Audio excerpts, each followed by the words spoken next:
संघ लोक सेवा आयोग की प्रारंभिक परीक्षा का रिजल्ट अभी हाल ही में आया हुआ है और बहुत सारे छात्र जो चयनित हुए हैं, सबसे पहले आप सभी को मेरे तरफ से बहुत बहुत शुभकामनाएं। अब आप लोग मेंस के लिए अपनी तैयारी को आगे बढ़ा रहे होंगे। मेंस के लिए अब आप लोग आंसर राइटिंग और टेस्ट सीरीज इन सब पे काम करना चालू कर चुके होंगे। जो छात्र असफल हुए हैं वो अगले वर्ष एग्जाम देंगे, यानी 2026 का भी एग्जाम कैलेंडर आ चुका है। तो आज के इस पूरे सेशन में मैं थोड़ा सा संघ लोक सेवा आयोग से जुड़े हुए जो परीक्षाएं हैं हाल फिलहाल में, उन सबको लेकर एक बार डिस्कस करता हूं। मुख्यतः सिविल सेवा परीक्षा, आईएएस एग्जाम को लेकर, सिविल सेवा परीक्षा को लेकर के। देखिए, एक चीज मैं यहाँ पे आपको बताना चाहूंगा। जो छात्र प्रारंभिक परीक्षा में चयनित होकर के मुख्य परीक्षा देने जा रहे हैं, सबसे पहले उत्तर लेखन ही है जो आपका सिलेक्शन कराएगा। यदि आप आंसर राइटिंग नहीं कर रहे हैं, आंसर राइटिंग रेगुलर करना है। प्रीलिम्स के बाद तो हमें कंटिन्यूअस लिखना ही चाहिए। आपका जो एग्जाम है बहुत, मतलब आप देखिए इस समय मल्टीपल एग्जाम है और यूपीएससी में जो छात्र हैं वो कई सारे एग्जाम देते भी हैं। पहले एक बार थोड़ा सा एग्जाम कैलेंडर देख लेते हैं, फिर मैं एक एक करके सब पे बात करूंगा और मैं बहुत खुल के बात करूंगा। देखिए, आपका प्रीलिम्स जो हुआ था वो 25 मई को हुआ था, ठीक है। उसका रिजल्ट आ चुका है, आयोग ने रिजल्ट दे दिया है। इस रिजल्ट को लेकर कई सारी मुद्दे चल रहे हैं, उस पर भी हम अलग से बात करेंगे। लेकिन सबसे पहले एक बार मेंस आपका जो है 22 अगस्त 2025 से आपका मेंस स्टार्ट होगा। लगभग 5 दिन तक आपका मेंस चलता है। यही आपकी मुख्य परीक्षा है जिसके आधार पे आपके अंक और आपका मेरिट बनता है। मेंस और फिर इंटरव्यू, यूपीएससी में इंटरव्यू का भी वेटेज बहुत है। तो देखिए, सबसे पहली चीज एक वैकल्पिक विषय है आपके पास, है ना। ऑप्शनल सब्जेक्ट पे काम करिएगा। इथिक्स का पेपर और एसे का पेपर, इस पे तो काम करना ही करना है। एक चीज और मैं बोलूंगा, जो बच्चे मेंस लिख रहे हैं इस बार, थोड़ा सा इंग्लिश कंप्रीहेंशन और हिंदी कंप्रीहेंशन के जो पेपर होते हैं इन पे भी आप काम करिएगा, ये बहुत जरूरी है, ठीक है। कंटिन्यूअस लिखिए। लिखने को लेकर मेरे मल्टीपल सेशन है आजाद आईएएस एकेडमी के यूट्यूब चैनल पे।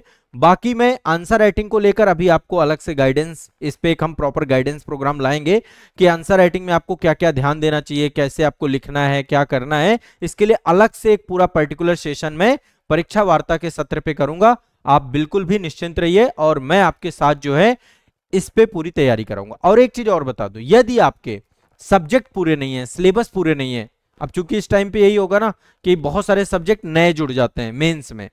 नए जैसे कि जो है आपका इथिक्स जुड़ जाता है, इंटरनेशनल रिलेशन जुड़ जाता है, इंडियन सोसाइटी जुड़ जाता है, सोशल जस्टिस जुड़ जाता है, या आपका डिजास्टर मैनेजमेंट जुड़ जाता है, इंटरनल सिक्योरिटी जुड़ जाता है। मल्टीपल सब्जेक्ट, और जो हिस्ट्री का सब्जेक्ट है उसका भी विस्तार हो जाता है। Art and culture, world history, Indian post independence और फिजिकल ज्योग्राफी का एक विस्तार, मतलब सब्जेक्ट बढ़ जाते हैं। मेंस में सब्जेक्ट ज्यादा है, दबाव ज्यादा होता है, पूरा पूरा वैकल्पिक विषय जुड़ जाता है।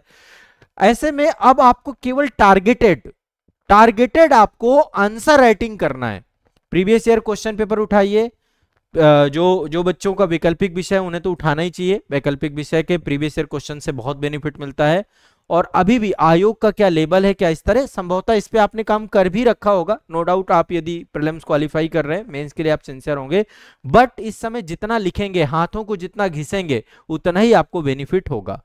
दूसरी बात, अब जो बच्चे इस साल जिनका नहीं हो पाया किसी कारणवश, कुछ नंबरों से रह गया, अब आगे का देखिए एग्जाम कैलेंडर आपके सामने है। अगला एग्जाम जो है आपका 24 मई को है। 25 मई को इस साल था, 24 मई 2026 को अगले साल एग्जाम है। आईएएस के एग्जाम की बात कर रहे हैं, सिविल सर्विसेज एग्जाम की बात कर रहे हैं। इसका 24 जो है मई को एग्जाम है। इस पे संख्या प्रीलिम्स में ज्यादा छात्रों की रहती है, तो देखिए आप बिल्कुल नए सिरे से तैयारी करिए, बढ़िया से प्रिपरेशन करिए। इस पे हम एक डिटेल सेशन रखेंगे, वर्कशॉप सेशन, और उस पे हम चर्चा करेंगे कैसे आपको प्रिपरेशन करनी है। मैं आप सभी को बस एक ही सजेशन दूंगा, यदि आप पूरा सिलेबस कंप्लीट करना चाहते हैं, हर एक चीज पढ़ना चाहते हैं, तो आप मेरे साथ जुड़ करके, प्रशासक बैच है आपका, प्रशासक बैच आजाद एकेडमी लर्निंग ऐप पर है।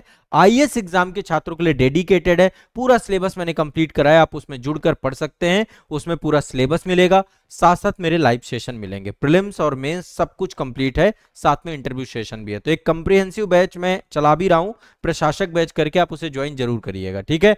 तो 2026 वाले बच्चे जो है ना, केवल प्रीलिम्स की तैयारी नहीं करनी, साथ में मेंस भी लेकर के चलना है, ठीक है।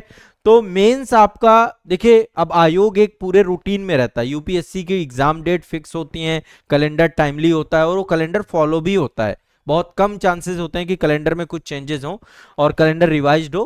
बट अभी ये देखिए एग्जाम आपका 25 मई के बाद, फिर इसके बाद आपका 21 अगस्त को 2026 में आपका मेंस है। यानी कि एग्जाम पूरा का पूरा आपको टाइम टेबल पता हुआ है कि किस टाइम टेबल पे आपके साथ क्या होने वाला है, तो आप उस आधार पे अपनी स्ट्रेटजी रणनीति को बना लीजिएगा। ठीक है, तो यूपीएससी को लेकर के मैं अभी एक तो मेंस को लेकर आपका एक गाइडेंस प्रोग्राम लेकर के आऊंगा और इसी परीक्षा वार्ता के सत्र पे हम डिस्कस करेंगे। और जो है एक मैं आईएएस के जो प्रीलिम्स वाले बच्चे हैं उनको लेकर के हम एक डिटेल सेशन लेकर के आएंगे कि कैसे तैयारी करना है, पूरा कंप्लीट वर्कशॉप सेशन टाइप में हमारा डिस्कशन यहाँ पे होगा। बिल्कुल भी आपको टेंशन नहीं लेना है और एक एक सेशन डेडिकेटेड सेशन में रखूंगा ताकि आपकी दुविधाओं को मैं दूर कर सकूं। तो परीक्षा वार्ता और एग्जाम, इसमें आपको ये मैंने आपको अभी एग्जाम की डेट वगैरह बता दी है। अब इसी आधार पे हमारी पूरी रणनीति और स्ट्रेटजी रहेगी और इसी आधार पे जो संस्थान के द्वारा बैच संचालित हैं, इसी आधार पे आपकी पूरी तैयारी को दिशा प्रदान किया जाएगा। ठीक है, तो आप सभी लोग मेरे साथ जुड़े रहिए। सुबह करंट अफेयर्स की क्लास आपकी रहती है, सभी छात्रों से आग्रह की करंट अफेयर्स के सेशन में जरूर रहा करिए। और इसके बाद जो आपकी लाइव क्लासेस हैं, फाउंडेशन बैच में एक क्लास होती है लाइव, वहां पर भी आपको रहना। बाकी पूरा सिलेबस आपको लाइव भी है, रिकॉर्डेड भी है, हर चीज आपको प्रशासक बैच में मिलती है। ठीक है, तो ये आपके लिए आईएएस वाले छात्रों के लिए जानकारी थी। अब आप लोग इस पे आपके कोई क्वेश्चन हो, कोई डाउट हो तो आप कमेंट सेक्शन में जरूर पूछ सकते हैं, कोई दिक्कत नहीं, कोई समस्या नहीं है। ठीक है, चलिए।